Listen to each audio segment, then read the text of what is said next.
연작 감성 쇼츠 소설 우연한 만남 통합본이요. 그날은 아무런 예고도 없었지.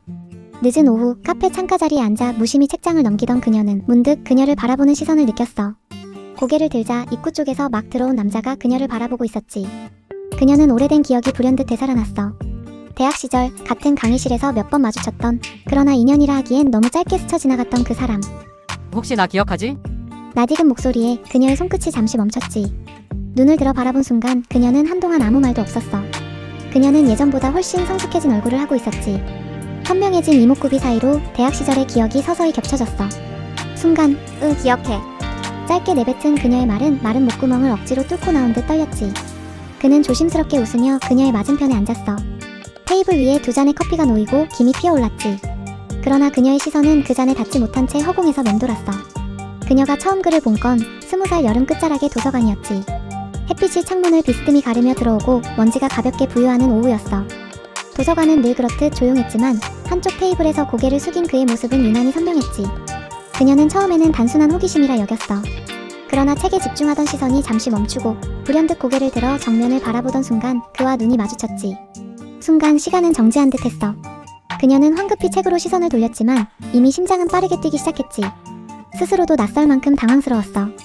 단순한 눈맞춤 하나로 왜 이토록 숨이 가빠지는 걸까? 그렇게 몇 번의 스침이 있었지. 복도에서, 식당 앞에서, 심지어 비오는 날 우산을 접으며 들어오는 모습까지. 이름조차 알지 못한 채 그녀는 그를 기억 속에 차곡차곡 쌓아두고 있었어. 하지만 그때는 용기가 없었지. 다가가 말을 걸지도 못했고 더 가까워질 수 있는 기회조차 만들지 못했어. 인연은 그렇게 피어나지 못한 채 묻혀버렸지. 해가 기울 무렵 그가 조심스럽게 물었어. 우리 조금만 걸을까? 골목길은 좁고 조용했지. 노을빛이 벽돌 담장을 붉게 적시고 있었어. 발걸음이 느려질수록 두 사람의 어깨가 조금씩 가까워졌지. 바람이 스칠 때마다 그의 팔꿈치가 그녀의 가슴에 살짝 닿았어. 그녀는 그 접촉을 피하지 않았지. 오히려 무언의 신호처럼 조금 더 천천히 걸었어. 그녀의 심장은 또다시 불필요하게 요동쳤지. 대학 시절의 스침과는 달랐어. 이번에는 확실히 둘 사이에 무언가가 깨어나고 있었지. 며칠 뒤 그와 그녀는 다시 만났지. 우연한 만남이 단순한 사건이 아니라는 걸 두 사람 모두 알고 있었어. 그는 평소보다 편안한 차림이었고 그녀도 별다른 꾸밈 없이 나왔지. 저녁을 먹은 후 그가 말했어. 조금만 더 같이 있을래? 그녀는 잠시 망설였으나 고개를 끄덕였지. 두 사람은 도시 외곽의 한적한 공원으로 향했어. 가로등이 듬성듬성 켜져 있었고 잔잔한 풀벌레 소리가 배경처럼 깔려 있었지. 벤치에 나란히 앉아 어색한 침묵이 흘렀어. 하지만 그 침묵은 마치 오래 준비된 무대 위에 첫 대사가 나오기를 기다리는 순간 같았지. 그가 침묵을 깨고 그녀에게 먼저 말했어. 나 사실 학교 다닐 때 너를 짝사랑하고 있었어. 나도 그랬어. 근데 그땐 용기가 없었어. 그녀는 눈을 감고 떨리는 목소리로 말했지. 그는 그녀를 지그시 바라보더니 아주 천천히 그녀의 손을 잡았어. 그녀는 손가락이 미세하게 떨렸지만 손을 빼지 않았지. 둘 사이의 거리가 조금씩 좁혀지더니 숨결이 섞이기 시작했고 눈빛은 서로를 갈망하고 있었어. 그의 입술이 가까워졌지. 숨이 걸리는 소리, 코끝에 닿는 그의 냄새, 가슴 깊숙이 울리는 심장박동. 그리고 마침내 그는 아주 짧고 조심스러운 입맞춤을 했어. 처음엔 망설임이 가득했지만 한 번의 입맞춤이 끝나자마자 둘은 동시에 다시 서로를 찾았지. 이번에는 더 길고 더 깊은 입맞춤이 서로의 사랑을 확인하는 듯 했어. 그녀는 눈을 감고 오랜 갈증이 채워지는 듯한 전율을 느꼈지. 그의 손이 그녀의 뺨을 감싸며 천천히 움직였어. 따뜻한 손바닥의 온도와 입술에 스며드는 점점 짙어지는 감촉. 그 순간 세상은 더 이상 존재하지 않는 것 같았지. 오직 그와 그녀의 숨결만이 있었어. 그는 낮게 웃으며 속삭였지. 이제 다시 널 놓치고 싶지 않아?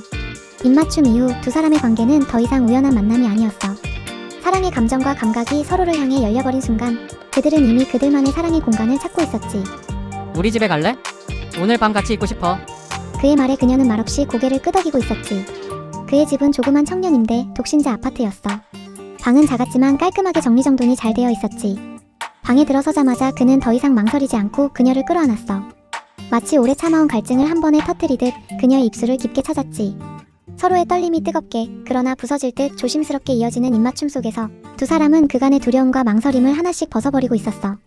그녀의 손끝은 그의 뒷목을 스치며 서서히 힘을 주었고 그의 호흡은 점점 거칠어지더니 그녀를 안고 침대에 뉘었지. 어둠 속에서 몸과 몸은 방향을 잃은 듯 더 가까이 붙었고 옷자락 사이로 전해지는 체온은 너무도 선명해서 이제 돌이킬 수 없다는 걸 온몸이 알고 있었어. 그녀가 눈을 감으며 속삭였지. 더 가까이 와. 나도 이젠 널 놓치고 싶지 않아. 그날 이후 두 사람의 만남은 자연스럽게 늘어나기 시작했지. 한 번 불붙은 사랑은 식을 줄을 몰랐어. 때로는 그저 아무 말 없이 서로 마주 앉아있는 시간마저 달콤했지. 그러나 관계가 깊어질수록 현실은 점점 더 무거운 그림자를 드리웠어. 무엇보다도 그녀는 새로운 사랑을 쉽게 받아들일 만큼 자유롭지 못했지. 그녀는 한부모 가정에서 가난한 어린 시절을 보냈어. 바람기 많은 아버지는 엄마와 어린 그녀를 버리고 딴 여자랑 살림을 차렸지. 상실의 아픔은 사람에게 쉽게 다가가지 못하는 상처로 남아있었어. 그 또한 고민이 있었지. 곧 서울 본사로 정근이 확정되어 있었어. 그에겐 출세의 기회였지만 그만큼 그녀와의 사랑이 멀어질 것 같은 예감이 들었지. 그는 말하고 싶었지만 그녀의 눈빛을 볼 때마다 망설였어. 어느 날 저녁 작은 선술집에서 나란히 앉아 함께 술을 마실 때였지. 그녀가 먼저 말을 꺼냈어. 이렇게 계속 만나도 괜찮을까? 그녀의 목소리는 작은 울림으로 그의 마음을 흔들고 있었지. 그는 잠시 생각을 하는 듯 대답을 하지 않았어. 술잔을 내려놓은 그의 손가락이 미세하게 떨리고 있었지. 나도 그런 생각했어. 우린 너무 늦게 만난 걸까? 그녀의 질문은 속삭임 같았지만 칼날처럼 예리하게 둘 사이를 갈라놓고 있었어. 그래도 그는 고개를 저으며 말했지. 늦은 게 아닐 거야. 그때 못한 걸 이제라도 사랑할 수 있잖아. 그녀의 눈에 눈물이 고였어. 그는 손을 뻗어 잡아주려 했지만 그녀는 살짝 몸을 틀어 피했지. 나 왠지 그냥 불안해. 서로를 갈망하면서도 동시에 붙잡지 못하는 현실이 두 사람을 옥죄이고 있었어. 그날 이후 만남이 잦아질수록 다툼도 늘어갔지. 그녀는 불안한 마음을 떨쳐버리지 못했고 그는 그녀를 지켜주고 싶은데 왜 이렇게 어려운 걸까 괴로워했어. 그러나 싸움의 끝은 언제나 답이 없었지. 그런데 다투고 나면 서로를 향한 갈망이 더 뜨겁게 터져나왔어. 상처와 열정이 교차하며 그와 그녀의 관계는 점점 더 깊어져갔지. 그러던 어느 날 그녀는 엄마에게 좋아하는 사람이 있다고 말했어. 그를 사랑하면 할수록 마음이 불안해진다고, 그래서 다투게 된다고, 어떻게 해야 될지 모른다고 울며 말했지. 그러자 엄마가 담담하게 그녀를 위로하며 말했어. 우리 딸 다 컸네. 사랑하는 사람도 생기고 평생 연애 한번 못할까봐 걱정했는데. 그녀가 조심스럽게 엄마에게 물었어. 엄만 아빠 만난 거 후회 안 해? 응, 후회 안 해. 덕분에 이렇게 예쁜 딸하고 같이 살잖아. 네 아버지가 떠나간 건 엄마 잘못이 아냐. 엄마 잘못이라면 내 아빠를 사랑할 때 더 열심히 사랑하지 못했다는 거. 그거 말곤 잘못한 거 없어. 그러니 너도 사랑해야 할 때 더 깊이 사랑하면 돼. 그는 드디어 서울에 있는 본사로 발령이 났지. 3년간 춘천에서의 회사 생활, 마지막 퇴근 후 그의 환송회가 길어져만 갔어. 불금이라 회사 동료들과 밤 늦게까지 술잔을 기울이고 2차로 노래방까지 갔지. 밤 2시가 넘어서야 그는 택시를 타고 집에 도착했어. 그런데 그녀가 그의 집 아파트 현관 앞에서 기다리고 있었지. 미선아, 우리 토요일 만나기로 했잖아.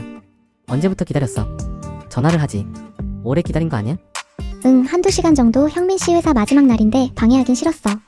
내일 만나기로 했는데 못 참겠어서 오늘 무작정 기다렸어. 미안해. 아니야. 괜찮아. 얼른 들어가자. 그의 방 안은 두 사람의 숨결로만 채워져 있었어. 침대에 나란히 누워 서로 침묵을 지키고 있었지만 두 사람 모두 잠들지 못했지.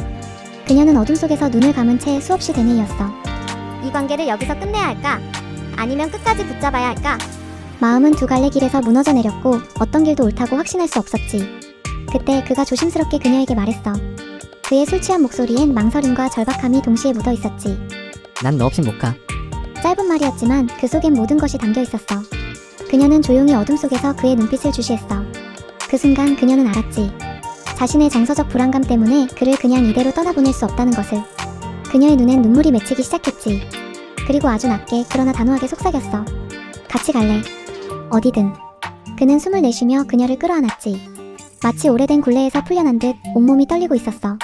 그녀도 그의 품에 얼굴을 묻으며 심장이 터질 듯한 안도감을 느꼈지. 새벽이 올 때까지 두 사람은 끌어안은 채 서로를 놓지 않았어. 두 사람의 마음속에는 새로운 길이 열리고 있었지. 그는 얼마 후엔 서울로 이사를 가야 하고 일주일의 휴가 기간 동안 이곳의 모든 짐을 정리해야 했지만 그녀의 사랑을 확인하는 순간 모든 것이 두렵지 않았어. 그는 서울로 떠나갔고 몇 달이 흘렀지. 도시의 계절은 바뀌었지만 두 사람의 일상은 여전히 낯설고 새로운 숨결로 이어지고 있었어. 떨어져 있어서 처음엔 불안도 많았지. 그래도 그녀는 사랑할 수 있을 때 더 깊이 사랑하라는 엄마의 격려 덕분에 자신의 불안감을 이겨낼 수 있었어. 주말의 데이트를 기다리는 마음도 그녀에겐 새로운 희망이었지. 어느 날 그는 그녀의 손을 꼭 잡으며 말했어. 앞으로도 우린 계속 이런 식이겠지. 흔들리고 다투고 또 화해하면서 그래도 끝내 놓지 않는 거. 그녀는 웃으며 대답했지. 응, 그게 우리가 사랑하는 방식이야. 우연의 끝에서 서로 선택하고 선택받은 사랑. 형민이는 조용히 준비한 반지를 꺼내 미선이의 손가락에 끼워주며 말했어. 우리 결혼하자. 사랑해.